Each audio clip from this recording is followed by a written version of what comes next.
கேட்க போகின்றோம். அவருடைய தியானத்தை வசனத்தை பகிர்ந்து கொள்ளும்படியா இந்தியா தேசத்திலிருந்து யுவராஜ் அவர்கள் எங்களோடு கூட இருக்கிறார். நான் அவரை அன்போடு கூட வரவேற்கின்றேன். என்னுடைய வார்த்தையினாலே பேசுவது யுவராஜ் அவரை ஆராதனை பண்ணோம். இந்த வாசிக்கு வச்சனை காட்டுற நம்ம மகளிர் டீச்சிங் இல்லா சிட்டினா வாசிக்கு வச்சனை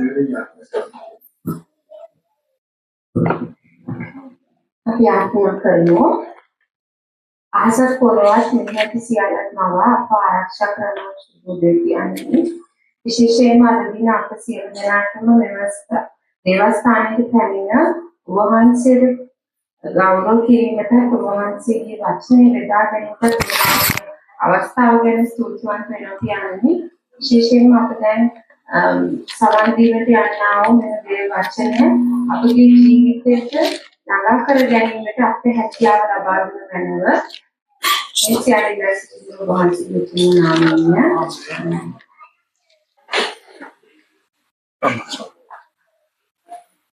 ஆண்டவரும் அருமை ரட்சகருமாகிய இயேசு கிறிஸ்துவின் நாமத்திற்கு இந்த நல்ல காலை பொழுதுல மகிமை உண்டாவதாக. தேவன் கிருபையாய் உங்கள் மத்தியிலே என்னை கொண்டு வந்திருக்கிறார். நான் தெய்வத்துக்கு நன்றி செலுத்துகிறேன்.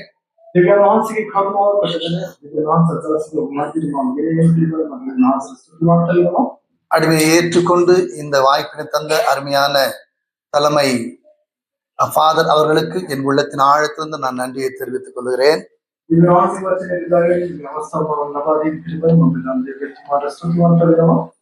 இந்த கிளை சபையின் போதகரும் எனது அருமை நண்பருமாய் இருக்கிற தேவேந்திரா அவர்களுக்கும் அவருடைய குடும்பத்திற்கும் என்னுடைய உள்ளத்தின் ஆழத்திலிருந்து நன்றியும் வாழ்க்கையும் நான் தெரிவித்துக் கொள்கிறேன். உங்களை சந்திப்பதில் எனக்கு மிகுந்த சந்தோஷம்.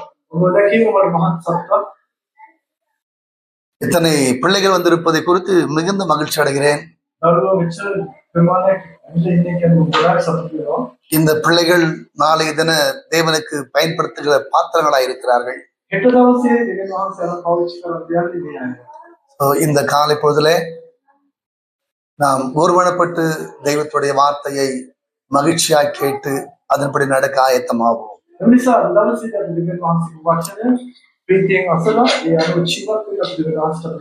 இந்த முன்னாடி பிள்ளைங்கள் அமைதலா இருக்கும்படி நான் போய் கேட்டுக்கொள்கிறேன். கர்த்தருடைய வார்த்தை ஒருவரும் அசட்டு பண்ணாதபடி ஜாக்கிரதையாய் அந்த வசனத்தை நாம் கேட்க வேண்டும். இந்த காலை பொழுதுல வாசிக்க கேட்டோம். வெளிப்படுத்துற புத்தகம் 22ஆம் அதிகாரம் அதனுடைய 12ஆம் வசனத்திலே என் வேதம் இப்படியாய் சொல்லுகிறது, இதோ நான் சீக்கிரமாய் வருகிறேன். ஆண்டோட வார்த்தை தெல்ல தெளிவாய் இருக்கிறது. ஆண்டவர் நம்மோடு பேச விரும்புகிறார். அவர் சொல்லுகிறார், இதோ நான் சீக்கிரமாய் வருகிறேன். ஏறக்குறைய 2025 வருடங்களுக்கு முன்பதாக எழுதப்பட்ட வார்த்தை இது. இந்த வார்த்தையை நாம் விசுவாசிக்கிறோம். இந்த வார்த்தையை நாம் நம்புகிறோம். இந்த வார்த்தையை ஏற்றுக்கொள்கிறோம். ஆனா நமக்குள்ள ஒரு கேள்வி வரலாம், ஏன் இன்னும் ஆண்டு வரலையே? வரேன்னு சொன்னார் இல்ல, ஏன் இன்னும் வரல? பிள்ளைங்க எப்பயாச்சும் யோசிச்சிருக்கீங்களா? ஆண்டவர் வரேன் வரேன்னு சொல்ல வரமாட்டேங்கிறாரு. பொய் சொல்றாரோ? ஆனா வேதம் சொல்லுது, அவர் பொய் சொல்லாத நல்ல தேவன். அவர் பொய்யை விரும்புறது கிடையாது. பொய் சொன்ன பரலோகத்தோட சேர்க்க மாட்டாரா? அப்பேற்பட்ட தெய்வம். அப்ப இப்ப சொன்னதைப்படி ஏன் இன்னும் நடக்கல என்பதை குறித்து நம்ம ஆராய போகிறோம். ஏன் இன்னும் வரல? எத்தனை பேருக்குள்ள இந்த கேள்வி வந்தது? எனக்கு பிரியமான தேவஜனமே, 2 பேதுரு புஸ்தகத்துல பேதுரு ஒரு பதில் அதுக்கு சொல்லுகிறார். 2 பேதுரு புஸ்தகம் அதனுடைய 3ஆம் அதிகாரம் 9வது வசனம். நான் வாசிக்கட்டுங்களா?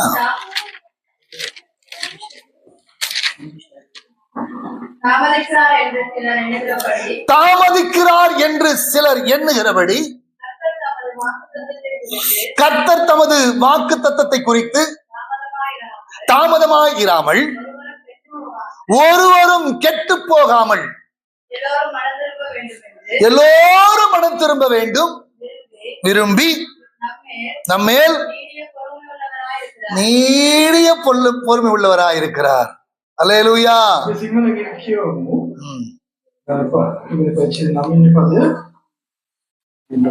மூணு 19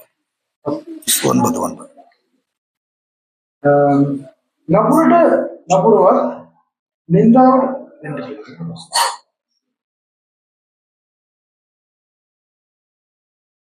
2 பேதுரு ප්‍රමාණය සමාන සලකන හැටියට ස්වාමීන් වහන්සේ තමන්ගේ පොරොන්දු ගැන සමාද නොවන්නේ. නමුත් සියල්ලන්ම ප්‍රශ්න දෙනවාට විස කිසි විනාශ වෙනවාට වාසය කරනව நம்மளா කෙරෙහි බොහෝ කල්පිසසේක. ஏன் ஆண்டவர் இன்னும் வரல அப்படிங்கிறதுக்கு பவுல் ஒரு நல்ல பதிலை சொல்லுகிறார். சாரி, பேதுரு நல்ல பதில் சொல்லுகிறார். அவர் தாமதிக்கிறார் என்று சிலர் எண்ணுகிறபடி கர்த்தர் வாக்குத்தத்தத்தை குறித்து தாமதமாயிராமல் நாம் எல்லோரும் மன திரும்ப வேண்டும் என்று தேவன் விரும்புகிறார். என்ன மனம் திரும்பும் போதுதான் பரலோகத்துல பெரிய சந்தோஷம் உண்டாகிறது. இந்த பூமியில ஒரு பாவி மனம் திருங்குற பட்சத்துல லூக்கா சொல்லுகிறான் 15ஆம் அதிகாரத்துல பரலோகத்துல பெரிய சந்தோஷம். பிரியமான தேவஜனமே, தெய்வம் தாமதமாய் வருவதற்கான காரணம் நாம் மனம் திரும்ப வேண்டும் என்று தேவன் விரும்புகிறார். இன்னைக்கு நான் ஒட்டுமொத்தமாய் மனம் திரும்புகிற காரியத்தை சொல்லாமல் எனக்கு ஆவியானவர் உணர்த்தின சில காரியங்களை உங்களோடு பகிர்ந்து கொள்ள விரும்புகிறேன். இந்த மனம் திரும்புதல் சபைக்குள்ள முதலாவது காணப்பட வேண்டும். இந்த சபை மனம் திரும்புகிற அனுபவத்துல இல்லை. இன்றைக்கு சபம் உலகத்தோடு இணைந்து கொண்டிருக்கிறது. இன்றைக்கு சபை தேவ சித்தத்தை செய்ய தவறி கொண்டிருக்கிறது. சபை மனம் திரும்புதல் அவசியமாயிருக்கிறது. சபை மனம் திரும்ப வேண்டும். எனக்கு பிரியமான தேவஜனமே, மனம் திரும்புதல் இல்லாமல் நாம் பாவ மன்னிப்பு பெற்றுக் கொள்ள முடியாது. மனம் திரும்பாத பட்சத்துல தேவனுடைய இரக்கத்தை பெற்றுக் கொள்ள முடியாது. நாம் மனம் திரும்பாத பட்சத்துல தேவனுடைய அன்பை பெற்றுக் கொள்ள முடியாது. எல்லோரும் மனம் திரும்ப வேண்டும். எல்லோரும் பரலோகத்தை ருசிக்க வேண்டும் என்று உங்களையும் என்னையும் உருவாக்கின தேவன் விரும்புகிறார். நாம் மனம் திரும்பி தேவனுடைய விருப்பத்தின்படி நடக்கும் பொழுது நம்முடைய வாழ்க்கையில தேவனுடைய விலையேற பெற்ற அன்பை நாம் பெற்றுக் கொள்ளுகிறோம். எனக்கு பிரியமான தேவஜனமே, நான் ஒரு காலத்து துன்மார்க்கத்துல வாழ்ந்து கொண்டிருந்தேன். என்னுடைய குடும்பம் கிறிஸ்துவை ஏற்றுக்கொண்ட குடும்பம் அல்ல. என்னுடைய முழு குடும்பம் இந்துக்களாய் இருந்தார்கள். எங்களுக்கு என்று தனி கோயில் உண்டு. என்னுடைய குடும்பத்தார் அதில் பூசாரிகளா இருந்தார்கள். என்னுடைய சந்ததியில என்னுடைய தகப்பனாருக்கு பிறகு நான் தான் அந்த கோயில்ல பூசாரியா இருக்கணும். அப்படிதான் என் வாழ்க்கை துவங்கியது. ஆனா எனக்கு ஒரு ஆசை ரொம்ப இருந்துச்சு. இந்த கோயில் எல்லாம் போறதை விட சினிமாவில் போகணும்னு எனக்கு ரொம்ப ஆசை.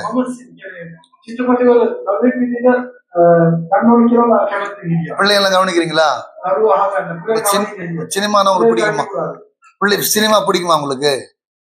அதே பிடிக்குமே, கொஞ்சம் கொஞ்சம் பிடிக்கும். சரி, எனக்கு சினிமா ரொம்ப பிடிக்கும். அதுல சினிமால நான் டைரக்டர் ஆகணும், அதான் என்னோட ஆசை. ரொம்ப விரும்பினேன், அதுக்காக படிச்சேன், சினிமா துறைக்கு போயிட்டேன். ஒரு 10 படம் அசிஸ்டன்ட் டைரக்டர் ஒர்க் பண்ணேன்.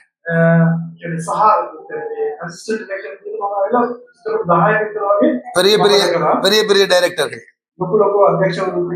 பெரிய ஹீரோக்களோடு கூட எனக்கு வேலை பார்த்த அனுபவம் உண்டு. அல்லேலூயா. தமிழ்ல இருக்கிற பெரிய நடிகர்கள் நான் பார்த்திருக்கிறேன்.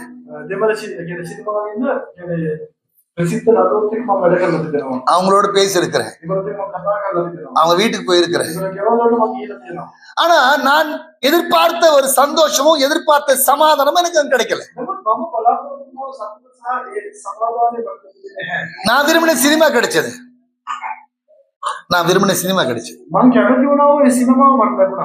இந்த சினிமாங்கிறது வெறும் சாதன தொழில் அல்ல. நான் அதை இப்படிதான் சொல்லுவேன், பாவத்தை ரிலீஸ் பண்ற இடம் அதுதான்.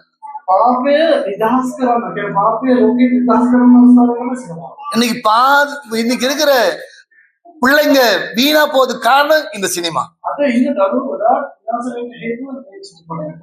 எனக்கு அதுதான் பிடிச்சிருந்தது. அங்க உள்ள போய் பார்க்கும்போது அது எத்தனை பெரிய கொடுமையான பாவம் என்பதை நான் தெரிந்து கொண்டேன். நான் இயேசு ஏற்றுக்கல, எனக்கு இயேசு தெரியாது, அவருடைய உபதேசம் தெரியாது, அவருடைய சத்தியம் தெரியாது. ஆனா அங்கிருந்த பாவங்களை வெறுக்க ஆரம்பிச்சேன்.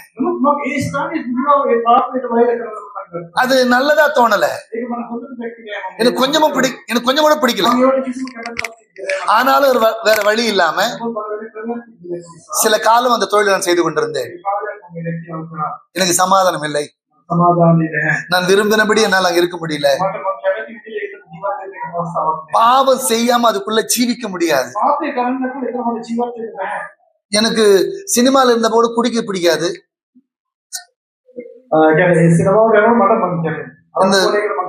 சிகரெட் பிடிக்க பிடிக்காது. ஆனா அதுல செயல நடிப்பாங்க. ட்ரிங்க் பண்ணாலே எது சினிமா வந்தேன். சிகரெட் பிடிக்காம சினிமாக்கு வந்து என்ன சாதிக்க போற? எனக்கு ஏன்னா அதை பிடிக்கல, நான் அதை வெறுக்க ஆரம்பிச்சேன். ஆனா இதெல்லாம் செஞ்சாதான் சினிமா நிக்க முடியும்.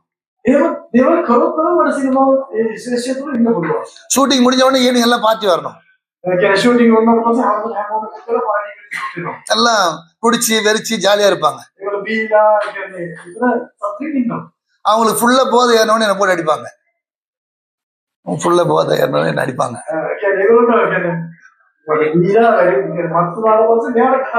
நீ சினிமாக்கு லாய்க்கிட, நீ வேஸ்ட். நிறைய மூத்தவங்க எல்லாம் அங்க உண்டு. டிஸ்கஷன் எல்லாம் போனா நான் தான் நல்ல கருத்தெல்லாம் சொல்லுவேன். அந்த ப்ரொடியூசர் எனக்கு ரொம்ப பிடிக்கும், ஹீரோவுக்கு ரொம்ப பிடிக்கும். சின்ன பையனுக்கு நல்ல நல்ல விஷயம் எல்லாம் சொல்றான். சின்ன பையன் இப்ப இல்ல, அப்ப. பிரியமான தேவஜனமே, ஒரு சூழ்நிலையில அந்த சினிமாவை நான் முற்றிலும் வெறுக்க ஆரம்பித்தேன். ஒரு நாள் என்னுடைய சொந்த கிராமத்துக்கு நான் கடந்து போறேன். என் நண்பனை சந்தித்தேன். அவர் ஒரு நாள் இன்னொரு நபரை எனக்கு அறிமுகப்படுத்தினார். இவர் நம்ம ஊர்ல ஊழியம் செய்யற பாஸ்டர்னு சொன்னா. அவரோடு என்ன பேச வச்சான். அந்த பாஸ்டர் நீண்ட நேரம் என்னோட பேசினார். ஏறக்குறைய 2-3 மணி நேரம் நாங்கள் பேசி கொண்டிருந்தோம். அவர் சினிமாவை குறித்து நிறைய விசாரிச்சார். அடுத்து நீங்க என்ன பண்ண போறீங்கன்னாரு. ඊළඟට මොකද්ද කරන්න යන්නේ කියලා අපේ ප්‍රශ්නේ කෙරුවා. நான் ஆக்சுவலி எங்க ஊருக்கு வந்தது ஒரு கதை எழுத வந்திருந்தேன். මම ගමට ආවේ කතාවක් කියන්න කියලා මම කිව්වේ. நான் சொன்னேன் ஒரு கதை எழுதிட்டு இருக்கிறேன். මම කතාවක් කියන්නේ ඉන්නේ. அது தூர்தர்ஷன் டிவில பிளே ஆக போகுது. தூர்தர்ஷன் டிவி பப்ளிக் டிவி කියනවා කියන්නේ කියන්නේ සිජපත් නාලිකාවෙන් අපිට මේ அது நான் எழுத வந்து නාලිකාවේ යන්නේ அதை எழுத நான் வந்திருக்கிறேன்னு சொன்னேன். ඒක ලියන්න මම ඉන්නේ කිව්වා. என்னோடு நீண்ட நேரம் பேசினது போதகர் ඒ දෙවියන්තුන් මට ගොඩක් කතා කරලා පස්සේ பிரதர் நான் உங்களுக்கு கொஞ்சம் வசனத்தை உங்களோட பேசலாமான்னாரு. මම අහුවා මම දෙවියන් වහන්සේගේ වචනේ කොටසක් කතා කරලා நான் நினைச்சேன் நம்மளோட என்ன பெருசா பேச போறாரு. මම හිතුවා මම කිව්වා මම நாம பயங்கரமா பேசுவோம். හේතුව පාස්ටර් ගොඩක් කතා කරනවා. பிள்ளைங்களா நான் உங்களுக்கு தான் அந்த கதை சொல்றேன். நான் මේ දරුවෝ ඔයගොල්ලෝ අහගන්න ඔයගොල්ලෝ මේ කතාවක් කියන්න. அமைதியா இருக்கணும். என்ன එක්සත් ඉහළට நான் இப்படி சொல்லணும்னு யோசிக்கவே இல்லை. එහෙම ටිකක් කියයි කියලා මම හිතුවත් නේ. ஆனா உங்களெல்லாம் பார்த்த உடனே ஆவியானவர் என்கிட்ட சொல்ல சொன்னாரு. මේ දේවල් කියන්න කියලා කිව්වේ ඔයගොල්ලෝ දැක්කට පස්සේ ආස්තන. பாவம் எத்தனை கொடுமையானது. පාපේ කොයිතරම් බරපතලද. அவரு இயேசு கிறிஸ்துவை பற்றி சில வார்த்தைகளோடு பேசினார். ඔහු යේසුස් වහන්සේ ගැන මට සමහර දේවල් කතා කරනවා. அந்த வார்த்தை எனக்கு ஆறுதலா இருந்தது. මේ වචනේ මට සැලසීමක් වුණා. அந்த வார்த்தை என்னை தேற்றினது. මේ වචනේ මට සැලසීමක් ලබා දුන්නා. அந்த வார்த்தை எனக்குள்ள ஒரு சமாதானத்தை கொண்டு வந்தது. ඒ වචනේ මට සමාදානයක් ඇති කරා. அந்த வார்த்தை எனக்கு ரொம்ப சந்தோஷமா இருந்தது. ඒ වචනේ මට ගොඩක් ප්‍රීතියක් ඇති කරා. நான் எதிர்பார்த்து கடந்து போனது சினிமாக்குள்ள இல்லாத சந்தோஷமும் சமாதானமும் அந்த வார்த்தையிலே காணப்பட்டது. මම සිනමාව තුල බලාපොරොත්තු වුණා ප්‍රීතිය සහ සතුට සමාදානය ඒ තුල මට ලැබුණා. நான் ரொம்ப யோசிக்க ஆரம்பிச்சேன். මම ගොඩක් කල්පනා කරන්න ගත්තා. நான் ரொம்ப யோசிச்சேன். මම ගොඩක් කල්පනා කරන්න ගත්තා. இந்த ஒரு நாள் ஒரே ஒரு வார்த்தை எனக்குள்ளே கடந்து வந்து எனக்குள்ளே சமாதானத்தை கொடுக்குமானா මේ වචනේ එක මොහොතකදී මට කතා කරා. මේ මොහොතේදී මේ වචනේ අහලා මට ලොකු ප්‍රීතියක් සහ සමාදානයක් ඇති වෙනවා නම් இந்த முழு வேத புத்தகத்துக்கு என்னை ஒப்பு கொடுக்கும் போது எத்தனை சந்தோஷம் எனக்கு கிடைக்கும். මේ සම්පූර්ණ දේව වචනේ මාව කැපකරන මට කිසිම සතුටක් ඇති වෙන්නේ කියලා මම හිතුවා. இந்த முழு வேத வார்த்தைக்கு என்னை அர்ப்பணிக்கும் போது எத்தனை சமாதான வாழ்க்கையில මේ கிடைக்கும். සම්පූර්ණ දේව වචනේට මාව කැපකරද්දී මට උත්තර සමාදානයක් ඇති වෙන්නේ කියලා මම හිතුවා. என்பதை நான் உணர்ந்து கொண்டேன். මගේ වෙලාවේ මට ඒක හැදුණා. 24 மணி நேரத்துல என் தெய்வத்துக்கு என்னை அர்ப்பணிக்க ஆரம்பித்தேன். ඒ 24ක් ඇතුළත මම මගේ දෙවියන් වහන්සේට මම කැප කරා. இந்த பாவத்தை ரிலீஸ் பண்ற தொழில் வேணாம். මේ පාපේ නිදහස් කරනවා පාපේ මැනිෆෙක්ට් කරනවා මේ තරමට අවශ්‍ය නැහැ. பாவத்தை அனுப்பி அநேக வாலிப பிள்ளைகளை கெடுக்கிற இந்த தொழில் வேண்டாம். පාපේ නිදහස් කරලා තම දරුවෝ විනාශයට පත් කරනවා මේ සිනමා ශිෂ්‍ය මට අවශ්‍ය නැහැ කියලා මම තීරණය කළා. இயேசுக்காய் அர்ப்பணிக்க என்னை ஒப்பு கொடுத்தேன். යේසුස් වහන්සේ වෙනුවෙන් මගේ ජීවිතය කැප කරනවා කියලා මම තීරණය කළා. இயேசுக்காய் என்னை பூரணமாய் அர்ப்பணித்தேன். යේසුස් වහන්සේ වෙනුවෙන් මගේ සම්පූර්ණ ජීවිතය මම කැප කරා. 1996 வருஷத்துல மூழ்கி ஞானஸ்தானம் பெற்றுக்கொண்டேன்.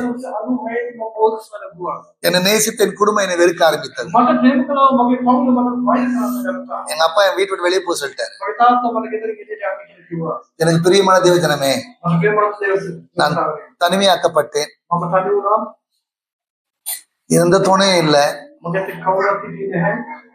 அன்று முதல் இன்று வரையிலும் එදා දවසේ ඉඳලා මේ මොහොත දක්වා என் இயேசு கிறிஸ்து கைவிடவே இல்லை. මම යේසුස් වහන්සේව කවදාවත් නැතයි නෑ. அவரை ஏற்றுக்கொண்டு அவருக்காய் வாழ ஆரம்பித்தேன். උන්වහන්සේ පිළිගන්න උන්වහන්සේව යන්න පටන් ගත්තා. என் வாழ்க்கையில மனம் திரும்புதல் வந்தது. මගේ ජීවිතේ පස්තරේ ඇතුණා. என் வாழ்க்கையில சந்தோஷம் வந்தது. මගේ ජීවිතේ සතුට ආවා. என் வாழ்க்கையில சமாதானம் வந்தது. මගේ ජීවිතේ සමාදානය ලැබුණා. தேவன் நல்ல குடும்பத்தை கொடுத்தார். උන්වහන්සේ යහපත් පවුලක් මට දුන්නා. தேவன் நல்ல ஊழியம் கொடுத்தார். උන්වහන්සේ යහපත් සේවයක් මට දුන්නා. தேவனுக்காக சில பாடல்களை எழுதி சில சீடிகளை வெளியிட கத்தனை உதவி செய்தார். සමහර ගීත ගායනා ගීත ගායනා කරලා එන්නකොට මම අවස්ථාව සම්මාසෙ දුන්නා. ஒரு சின்ன ஊழியத்தை கர்த்தருடைய நாமத்துக்கு மகிமையாய் இந்திய தேசத்துல நான் நிறைவேற்றிக் கொண்டிருக்கிறேன். මම දෙවියන් වහන්සේගේ නාමයේ මහිම උදෙසා පොඩි සේවයක් ඉන්දිය දේශේ කරමින් සිටිනවා. என்னோட சபை இதை விட சின்னதுதான். මගේ සභාව ඊටවඩා ටිකක් පොඩි. சோ பிரியமான தேவ ஜனமே, දේවන් தேவன் விரும்புகிற ஒரு காரியம். දෙවියන් වහන්සේ කැමති වෙන දේ නම් ஏன் தேவனுடைய வருகை தாமதமாக இருக்கிறது? අයි දෙවියන් වහන්සේ කැමති ප්‍රමාණය இன்னைக்கு நீங்க நானும் மனம் திரும்ப ஒரு இடத்துக்கு வரணும். අපි ඔබ මම පස්තරින් වෙන්න ඕනේ. மனம் திரும்புதல் இல்லாமல் பாவ மன்னிப்பு இல்லை. පස්තරින් පාපකර පාපේ සමාව දෙන්නේ නැහැ. பிரியமான தேவ ஜனமே, දේවන්ත இந்த மனம் திரும்புதல் என்பது எதை காண்பித்துக் கொடுக்கிறது? මේ පස්තරින් කියලා අදහස් කරන්නේ කොහොමද? தப்பு செய்து மாத்திரமல்ல, වැරදි කිරීම කොහොමද? நீங்க நானும் தேவனுக்காய் வேறு பிரிக்கப்பட்டவர்கள். ඔබත් මම දෙවියන් වහන්සේ විසින් වෙල්කම් ලැබවෝ සරගා. அதுதான் வேதம் சொல்லுது, பரிசுத்தம் என்று வேதம் சொல்லுது.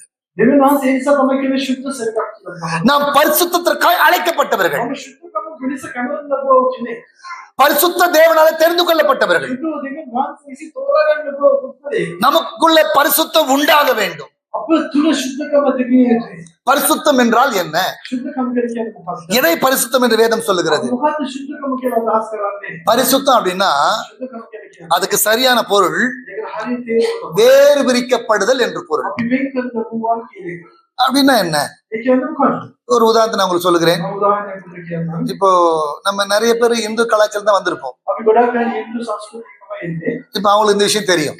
ඒගොල්ලෝ මේ දේවල් දන්නවා. அவங்க கடவுளுக்கு படைப்பதற்காக ஏதோ ஒண்ணு செய்வாங்க.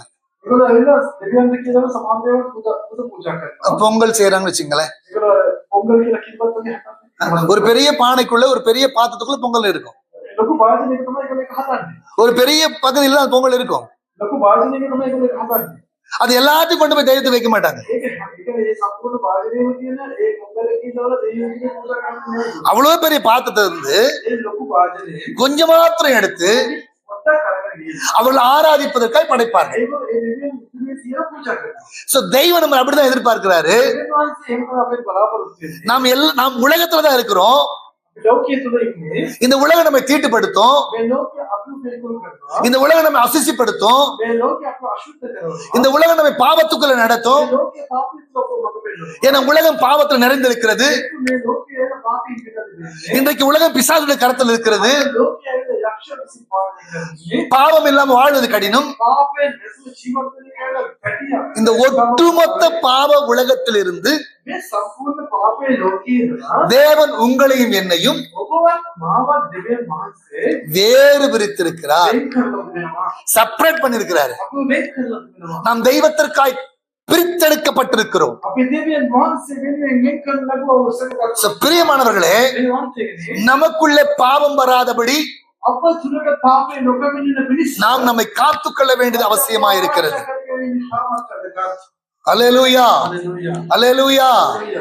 சோ நிறைய வாலிப பிள்ளைங்க இருக்கீங்க. இன்னைக்கு நமக்குள்ள பாவம் வராம ரொம்ப காத்துக்கணும். අප තුලට පාපේ නොකමිනෙන පිණිස අපි තමයි ප්‍රවේශ எங்களுக்குள்ள என்னது பாவம் எல்லாம் வந்துரும். අප තුලට පාපේ එන්න පුළුවන්. இன்னைக்கு பாவத்தை நம் கரத்தில் வைத்திருக்கிறோம். අපි පාපේ අද අපේ අතේ තියාගෙන ඉන්නේ. இதுதான் அந்த பாவம். මේක තමයි පාපේ. இதுதான் அந்த பாவம். මේක තමයි පාපේ. இதுக்குள்ள எல்லாம் உண்டு. මේක ඇතුලේ හැම පාපයක්ම තියෙනවා. இதுக்குள்ள நன்மை உண்டு. මේක තුල යහපතක් තිබෙනවා. இதுக்குள்ள தீமை உண்டு. මේක තුල යහපතක් තියෙනවා. நன்மையை ருசிக்கிறதை விட යහපතේ අපි ප්‍රිය කරනවට වඩා பிள்ளைகளுடைய கண்களுக்கு தீமை தான் ரொம்ப இனிமையா இருக்கும். දරුවා වෙන යහපතේ තමයි ඉවත් කරන්නේ. ஏன்னா ஆண்டவராக இயேசு கிறிஸ்து உலகத்தை உருவாக்கி යේසුස් වහන්සේ මේ ලෝකෙට දෙවියන් වහන්සේ ජීවිතවලා ஆதாமி ஏவாளன் தோட்டத்துல வச்சார். යේසුස් වහන්සේ දෙවියන් වහන්සේ ආදාම්වත් ඒවත් එදෙන් කොස්ටරුවා. ஆண்டவர் சொன்ன வார்த்தைக்கு மாறாய் ඒකෝ දෙවියන් වහන්සේගේ වචන අකීකල් වෙලා அவர்கள் தேவனுடைய வார்த்தை கீழ்ப்படியாமல் அவிசுவாசத்தில் விழுந்து போனார்கள். ඒකෝ ඇවිල්ලා දෙවියන් වහන්සේට වචනේ කික්කරුවාගේ අන්නේ වහන්සේ ඒකෝ වැටලා ගියා. ஏன்னா அங்கிருந்த ஆண்டவர் சொன்ன புசிக்க கூடாத கனி දෙවියන් වහන්සේ කන්න එපා කිව්වා වගේ. பார்வைக்கு ரொம்ப அழகா இருந்துச்சு. ඒක ඇවිල්ලා පෙනීමේ ඉතාමත් දැකුම් කරලා තිබුණා. இன்றைக்கு பாவம் பார்ப்பதற்கு ரொம்ப அழகா இருக்கும். පාපයෙන් එහෙම තමයි දකින්න ඉතාමත් ප්‍රේක්ෂණකයි. பாவம் பார்ப்பதற்கு ரொம்ப மகிழ்ச்சியா இருக்கும். පාපේ දකින්න ඉතාමත් ප්‍රීතියක්. பாவம் பார்ப்பதற்கு ரொம்ப இனிமையா இருக்கும். දකින්න ඉතාමත් රසයි. அதுக்குள்ள கடந்து போகும்போது இன்னும் பெரிய சந்தோஷத்தை பார்க்க முடியும். තුල ගමන් කරලා පාපේ තුල ගමන් කරලා තවත් ඒක. ஆனால் அது நம்மை நரகத்துக்கு வழி நடத்துகிறது என்பதை நாம் அறிந்து கொள்வது கிடையாது. ඒ පාපය අපු ගෙනියන්නේ ආකාරයෙන් නේද? இன்னைக்கு இன்னைக்கு எல்லா பிள்ளைங்களுடைய கையிலயும் செல்போன், අද හැම දරුවෙක්ගේම අපේ ෆෝන් එක. பெரியவங்களுடைய கையிலயும் செல்போன். ලොකුවෙක්ගේ තියෙනවා. வேதத்தை குறித்து நிறைய ஆழங்களை இதுல தெரிஞ்சுக்கலாம். දෙවියන් වහන්සේ වචනේ ඉගෙන ගන්නවා නම් අපිට මේක ඉගෙන ගන්න පුළුවන්. நமக்கு தெரியாத ஒரு விஷயத்தை தெரிஞ்சுக்க முடியும். දෙවියන් අපි දන්නේ නැති දේවල් මේක අපිට நிறைய நிறைய நிறைய நல்ல விஷயங்கள் அதுல உண்டு. මේක ඇතුලේ යහපත් දේවල් ගොඩක් තියෙනවා. ஆனா அதுக்கு மேல මේක වඩා හෙලි. நான் சில நேரத்துல பைபிள் தேடுவேன். මම සමහරවිට බයිබලේ හොයනවා. எனக்கு அந்த வசனம் தெரியாது, මම මේ වචනේ දන්නේ නැහැ. அந்த வசனத்தோட விளக்கம் தெரியாது. මේ වචනේ තේරුම මම දන්නේ නැහැ. பைபிள்ல தேடுவேன், මම මේ බයිබලෙන් කියන්නේ හොයලා ගන්නවා ඒක. தேடுவேன், விளக்கம் உண்டு. මේකේ තේරුම විස්තර කරලා තියෙනවා බයිබල් පද විස්තර කරලා තියෙනවා. எனக்கு இந்த பைபிள்ல முழு பகுதி அந்த விளக்கம் வரும். ඒ පදයක් මම ගහුවොත් බයිබලේ පදේ තේරුම ඒකයි මට ලබා ගන්න පුළුවන්. ஆனா இந்த கீழ்ப்பகுதியில கொஞ்சம் பாத்தீங்கன்னா ඒ බයිබල් පදේ තේරුම ඉහෙල තියෙනවා බලන්න පාලින් තිබෙනවා. ஒரு பொம்பளை படம் நிக்கும். කියන්නේ ගෑනොන්නෙක්ගේ පිටුර ඇති. அது சரியா ட்ரெஸ் போட்டிருக்காது. එයා හොඳට ඇඳගෙන ඉන්නේ නැහැ.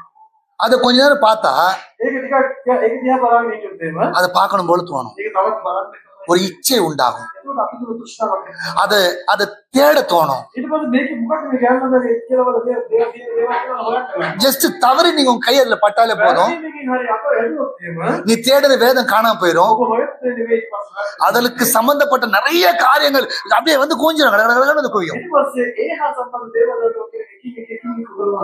நாம் தேட வேண்டியதை விட்டுட்டு අපි හොයන්න පටන් ගත්ත දේවල් ආන්සර් වචන එක අදලා. தேடக்கூடாதை சந்தித்துக் கொண்டிருப்போம். හොයන්න අවශ්‍ය දේවල් අපි நாம் தேட வேண்டியதை விட்டுட்டு හොයන්න අවශ්‍ය දේවල් අදලා. தேடக்கூடாத சில காரியம் நம்முடைய கண்களுக்கு இனிமையாக இருக்கும். අපි හොයන්න අවශ්‍ය නැති දේවල් අපේ බෑස්සල පියචන කරනවා. அது அப்பதான் சந்தோஷம். ඒක ඒ මේ මොහොතේ සතුටක් ලබා දෙනවා. பார்க்கும்போது மட்டும்தான் இனிமையா இருக்கும். දකින්නකොට විතරයි අපේ ප්‍රීතිය ලැබෙන්නේ. அதுக்குள்ள போயிட்டீங்கன்னா ඒක ඇතුළට ගියොත් உன் வாழ்க்கை முடிஞ்சிருச்சு. ඔබේ ජීවිතේ உன் சமாதானம் போயிருச்சு. ඔබේ සමාදානය. உன் சந்தோஷம் போயிருச்சு. நீ தெய்வத்துக்கு பிரியமான பிள்ளை அல்ல. ඔබ දෙවියන් වහන්සේ ප්‍රිය පුත්‍රයෙක් විදිහට ඉන්න බැහැ මේක. தேவன் உன்னை பரலோகத்துக்கு எடுத்துக்கொள்வது கிடையாது. தேவன் உன்னை விரும்புவது கிடையாது. உன்னை நேசிக்க பிசாசு ஆயத்தமாயிட்டான். So, எனக்கு பிரியமான தேவஜனமே, பிள்ளைங்க இந்த செல்போனை பயன்படுத்தும் போது கவனமாய் ஜாக்கிரதையாய் பயன்படுத்தும்படி அன்பாய் நான் கேட்டுக்கொள்கிறேன்.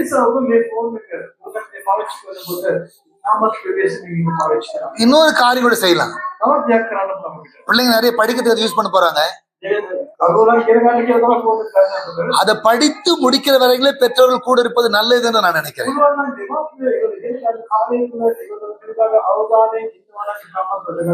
இந்த பிள்ளைங்க சொல்லுவாங்க, இந்த பாஸ் இனிமே சேர்க்க கூடாதுங்க, எங்களுக்கு எடுக்கிறது என்ன பிளான் சொல்லி தர இருப்பார், எங்களுக்கு எடுக்க எத்தனை பிளான் சொல்லி தர இருப்பார். ஆனா எனக்கு பிரியமான தேவஜனமே, நமக்குள்ள ஒரு மனம் திரும்புதல் வரும் பொழுது, நாம் இந்த பாவத்தை விட்டு தெய்வத்தை நேசிக்கும் பொழுது, என் ஆண்டவராக இயேசு ஒரு நாள் வரப்போகிறார். அவர் இரண்டாவது வருகைக்கு ஆயத்தமாய் கொண்டிருக்கிறது. வேதத்தில் சொல்லப்பட்ட நிறைய ரகசியங்கள் நிறைவேறி கொண்டிருக்கிறது. மறைபொருள்கள் நிறைவேறி கொண்டிருக்கிறது. ஸ்தோத்திரம். அதற்கான ஆதார மத்தேயு 24 சொல்லப்பட்ட சில ஆதாரங்கள் நிறைவேறி கொண்டிருக்கிறது. இந்த சபை மனம் திரும்பி கர்த்தருடைய வருகைக்கு ஆயத்தமாக வேண்டும். சபை முதல்ல பரிசுத்தத்துக்கு தன்னை காத்துக் கொள்ளணும். அதோட இன்னொரு காரியத்தை சபை மனம் திரும்பணும். சபை அன்பிலே மனம் திரும்ப வேண்டும். அன்பு அன்பு லவ். இன்னைக்கு சபைக்குள்ள அன்பு கிடையாது. ஒரு 20 பேர் 20 குடும்பம் இல்ல ஒரு 10 குடும்பம் இருக்கிற சபையில 10 குடும்பத்தோட ஐக்கியம் இருக்காது. எங்க போதவர் ஒரு நல்ல கதை ஒன்று சொல்வார். ஒரு நாள் திருப்பந்திக்கு சபை ஆயத்தமானதான். பிள்ளைங்க கவனிக்கிறீங்களா? திருப்பந்திக்கு சபை ஆயத்தமானது. பிரசங்கள் எல்லாம் முடிஞ்சிருச்சு.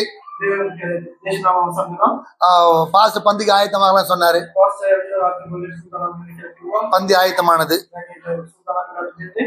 அப்ப பாத்தீங்கன்னா எல்லாரும் முழங்கால முடக்கி பந்திக்கு தங்களை ஒப்பு கொடுத்தார்கள். ஒரு பிரதர் வந்து அவரும் பந்திக்கு முட்டி முழங்கால முடக்கினார். வந்து முட்டி போட அதே வேகத்தில் வெளியே போயிட்டார். இந்த பாஸ்டர் ஒண்ணும் புரியல. என்ன ஒரு பந்திக்கு வந்தாரு அப்புறம் போயிட்டாரு, என்ன ஆச்சு அவருக்கு?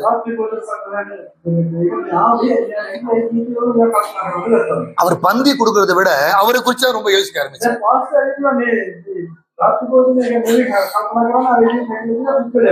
இந்த பாஸ்டர்மாருங்க தங்களை குறிச்சு தன் குடும்பத்தை குறிச்சு பிள்ளைகள் யோசிக்கிறாங்களா இல்லையா எனக்கு தெரியாது.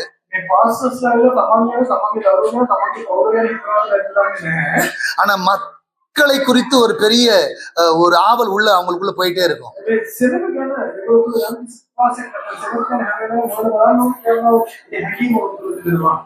நான் வேலைக்கிழமை காலையில ஸ்ரீலங்கா வந்துட்டேன்.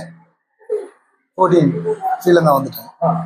අපි පාස්ටර් 14 ඉඳලා ලංකාවට ආවා. இங்க அருமையான தமிழ் பாஸ்டர் வெள்ளிக்கிழமை வந்தாங்க. පාස්ටර් ගම්මින්ද සිකුරාදා ඉඳලා ආවා.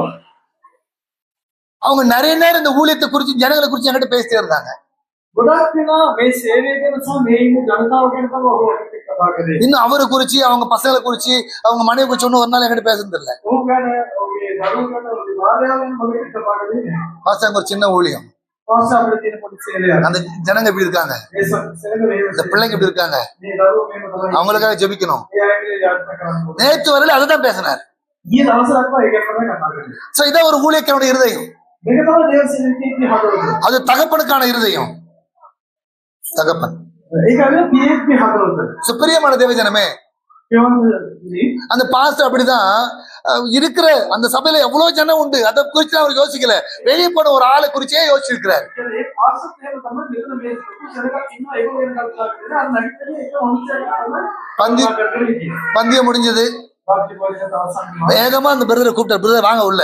අක්කලේ පාස්ටර් ඒක කතා කරා. ஏன் நீங்க கம்யூனியன் எடுக்கல? අයි කමියුනිටි කරන්නේ என்ன ஆயத்தமாவலையா, අයි සුන්දරගේ ආවේ නැද්ද? ஜெபிக்கலையா, යාත්‍රා කරේ. என்ன ஆச்சு உங்களுக்கு? මොකද උනේ? அப்ப ஒரு பதில் சொன்னாரு, ඔව් ඉස්සරක් වරු. பாஸ்டர் நான் ரொம்ப ஆயத்தமானேன், මම ගොඩක් සුන්දරව ඉඳලා ராத்திரியில நல்லா ஜெபம் பண்ணேன், මම ඊයේ හොඳට යාත්‍රා කළා. என்ன முழுசும் ஒப்பு கொடுத்தேன். මම සම්පූර්ණයෙන්ම කරා. ஆனா முட்டி போடும்போது அவன் பக்கத்துல போய் முட்டி போட்டேன் பாஸ்டர். මම ධනේශික ඉන්නකොට පාස්ටර් මගේ අර විරුද්ධවාදියාගේ ළඟ තමයි ගිහින් ධනේශික. போய் அவன் பக்கத்துலயா, ඔයා කාලේ ගිහින් ඉඳලා அவன் எனக்கு பிடிக்கவே பிடிக்காது. ඒව මට අල්ලන්න ඕනේ. இந்த சபை நிலைமை இதுதான். අද සමාජයේ என் ஆண்டவராக இயேசு கிறிஸ்து අපේ දෙවියන් වහන්සේ பாவத்துல கிடந்த உங்களையும் என்னையும் පාපේශනෝ උදව්තාව மீட்டெடுப்பதற்காக කලවර පිළිස தன் சொந்த சரீரத்திலிருந்து கடைசி சொட்டு ரத்தம் வரைக்கும் நமக்காய் கொடுத்தார். ඒ ශ්වාස කම ශරීරයේ ඔක්සාර පිටුවටේ කරන්නේ ඉඳලා அவர் சிலுவை மரத்துல වහන්සේ කුරුසියේ பிதாவை நோக்கி இப்படியே ஜெபம் பண்ணார். යාන වහන්සේ මෙන්න යාත්‍රා කරනවා. தங்களை கைகளிலும் கால்களிலும் ஆணிகள் கடாவினவர்களை, වහන්සේගේ දෑත්වල වගේ පාදයන්වල අඩගස්සන அவரை துன்பப்படுத்தினவர்களுக்காக, ඔව් පීඩාවපත් කළා. அவர்களை வேதனைப்படுத்தினவர்களுக்காக, වේදනාවපත් කළා.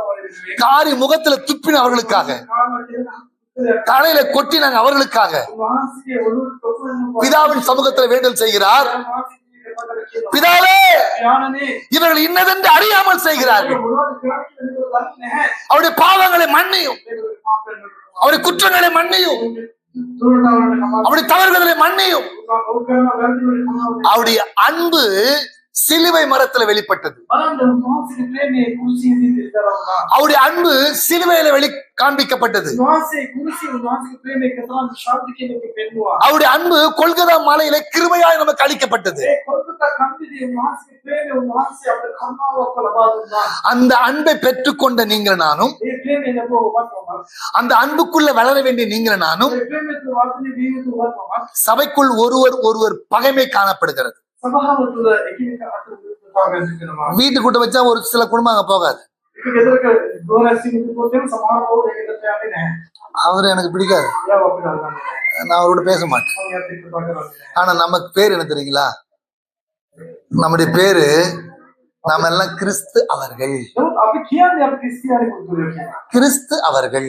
ක්‍රිස්තියානි. நம்ம ஏன் தெரியுமா கிறிஸ்துவன் பேர் வச்சாங்க? ක්‍රිස්තියානි இவர்களெல்லாம் கிறிஸ்துவை போன்றவர்கள். අපි යේසුස් වහන්සේ පිළිබඳ නිසා. கிறிஸ்துவமா වගේ නිසා ක්‍රිස්තියානි කියලා කියනවා. கிறிஸ்துவ மாதிரி சுபாவம் உள்ளவர்கள், ඒක යේසුස් වහන්සේ වගේ පුද්ගලයෝ. கிறிஸ்துவை போல அன்பு உள்ளவர்கள், යේසුස් වහන්සේ වගේ ප්‍රේමයෙන් පුරනවා. கிறிஸ்துவை போல பரிசுத்தம் உள்ளவர்கள், යේසුස් වහන්සේ වගේ ශුද්ධ கிறிஸ்துவை போல பொறுமை உள்ளவர்கள், යේසුස් වහන්සේ වගේ ඉවසිලිමත් கிறிஸ்துவை போல தாழ்மை உள்ளவர்கள், යේසුස් වහන්සේ වගේ යටහත් கிறிஸ்துவை போல இரக்கம் உள்ளவர்கள். යේසුස් වහන්සේ වගේ කරුණාවෙන් යුක්ත පුද්ගලයෝ. இது கிறிஸ்து இயேசு நமக்கு தந்த பெயர் அல்ல.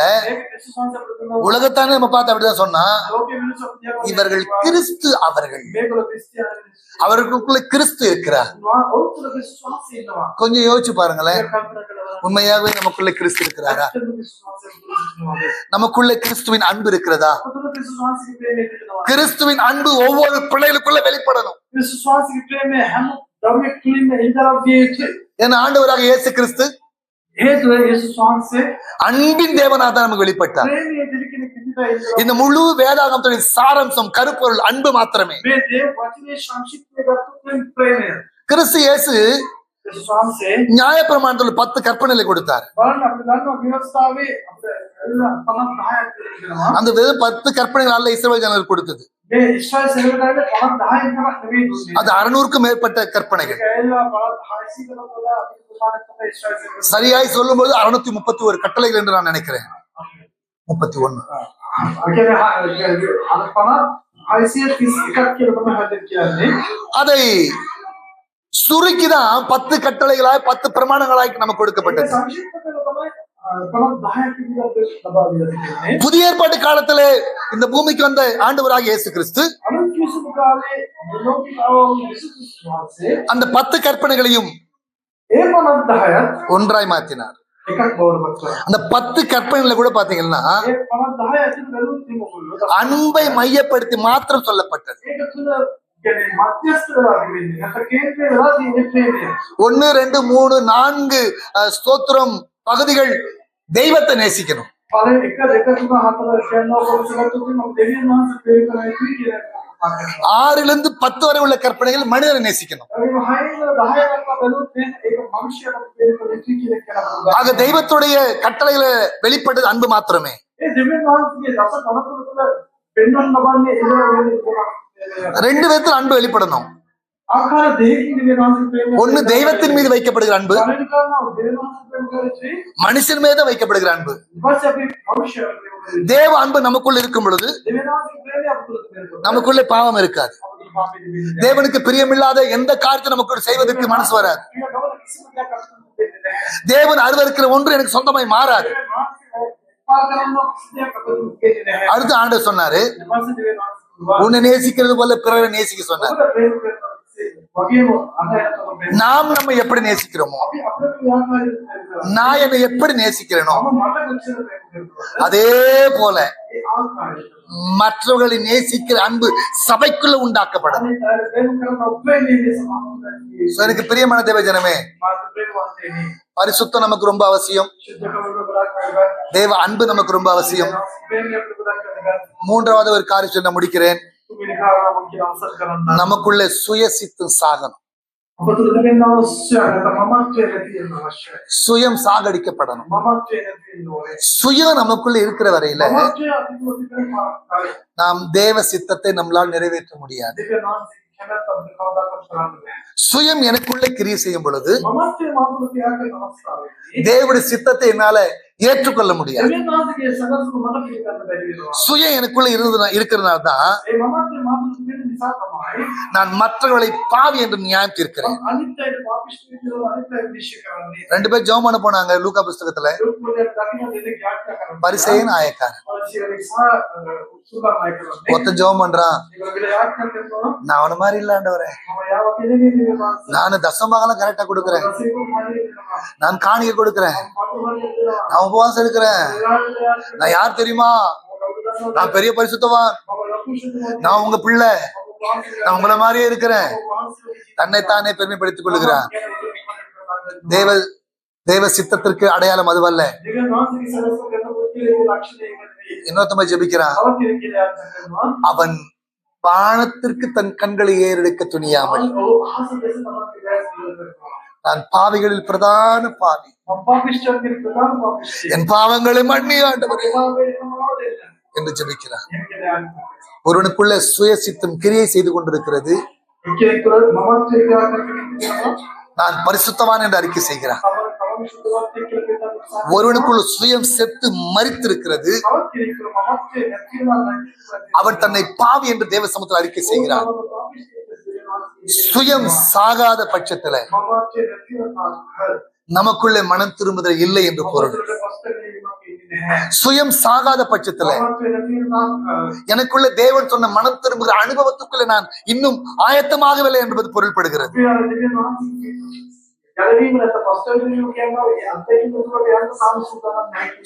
பிரியமான தேவ ஜனமே, இந்த கால வேளையில் நாம் மனம் திரும்புவோம். நம் சபை மனம் திரும்பட்டும். இந்த சபை தேவனுடைய சித்தத்தை செய்யட்டும். நாம் சாதாரணமாக அல்ல, நாம் தேவனால் தெரிந்து கொள்ளப்பட்டு தேவனால் பிரித்தெடுக்கப்பட்டு தேவனால் அழைக்கப்பட்டிருக்கிற ஜனங்கள்.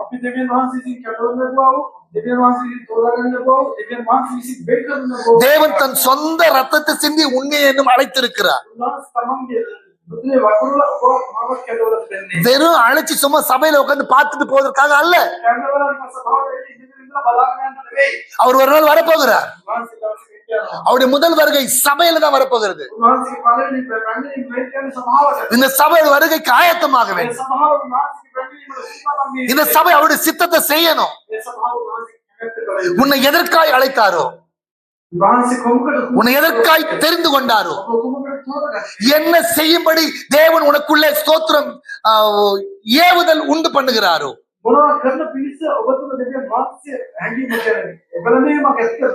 அதை நிறைவேற்றும் பொழுது நீங்க நானும் அவருடைய வருகைக்கு ஆயத்தமாகிறோம்.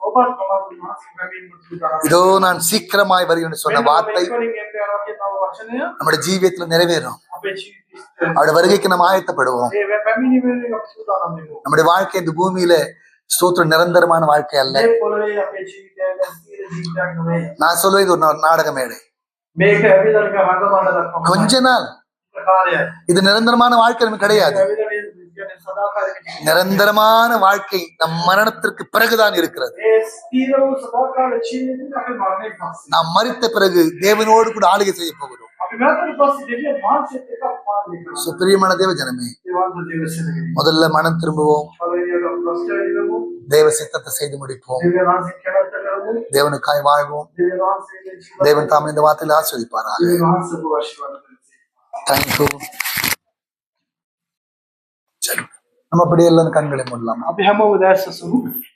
தேவனுக்கு எத்தனை பேரோட பேசுகிறாருன்னு தெரியாது. ஆனா சில பேருடைய இருதயத்தை தொடும்படி கர்த்தர் ஏவுதலை உண்டு பண்ணி இருக்கிறார். நம்ம எங்க தவறு செய்திருக்கிறோம்? எந்த பகுதியில் மனம் திரும்பாமல் போயிருக்கிறோம்? எங்க நம்ம அன்பு செலுத்த தவறு இருக்கிறோம்? எங்க நம்முடைய வாழ்க்கையில இன்னும் பரிசுத்த குறைச்சலோடு வாழ்ந்து கொண்டிருக்கிறோம்? எங்க நம்முடைய வாழ்க்கையில இன்னும் சுயம் சாகவில்லை? இந்த மனம் திரும்புதல் 3 பகுதிகளை பிரித்து இருக்கிறோம். பரிசுத்தம், அன்பு, சுயசித்தம். இவைகளிலிருந்து நாம் எங்க தேவனுக்கு இன்னும் பிரியவில்லாமல் ஜீவித்துக் கொண்டிருக்கிறோம்? கொஞ்சம் கருத்தை ஒப்பு கொடுக்கலாமா? ஆண்டவரே, எனக்குள்ள ஒரு மனம் திரும்புதல் உண்டாகட்டும். இந்த மனம் திரும்புதல் தேவனுடைய வருகைக்கு ஆயத்தப்படுத்தட்டும்.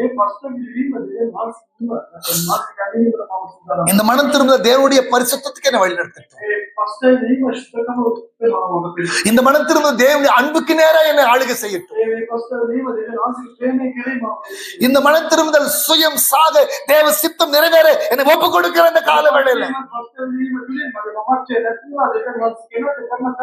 Thank you Jesus. நன்றி செலுத்துகிற ஆவியானவரே, ஒப்பு கொடுக்கலாமா? எங்களை அதிகமாய் நேசிக்கிற நல்ல ஆண்டவரே, நிராசரித்து கொடுத்தது கால வேளைக்காக நன்றி செலுத்துகிறோம். ஒரு பிள்ளைகளோடு கர்த்தருடைய வார்த்தை புடமிடப்பட்டிருக்கிறது. இந்த வார்த்தை உடைய பிள்ளையுடைய இருதயத்துக்குள்ளே கடந்து போயிருக்கிறது. தங்களை தெய்வத்துக்கென்று ஆயத்தப்படுத்திக் கொள்ள உதவி செய்வீராக. ஒரு மனம் திரும்புதல் சபைக்குள்ள உண்டாகி, ஒரு மனம் திரும்புதல் இந்த வார்த்தை கேட்ட ஒவ்வொரு பிள்ளைகளுக்குள்ளும் உண்டாகி என்னோட வருகைக்கு பிள்ளைகள் ஆயத்தமாவார்களாக. வந்த யாவரையும் பிதா குமார பரிசுத்த ஆவியின் நாமத்தினாலே வாழ்த்து ஆசீர்வதிக்கிறேன். இந்த பிள்ளைகள் தேவைகள் சந்திக்கப்படுவதாக. இந்த பிள்ளைகள் சுகத்தோடு நலத்தோடு இந்த பூமியில வாழ கர்த்தர் உதவி செய்யும். தொடர்ந்து இருக்கிற காரியங்களை பரிசுத்தாவின் பொறுப்பிடும். எல்லா துதிகன மகிமை உமக்கு மாத்திரமே. இயேசுவின் நாமத்தில் பிதாவே. ஆமென். ஆமென்.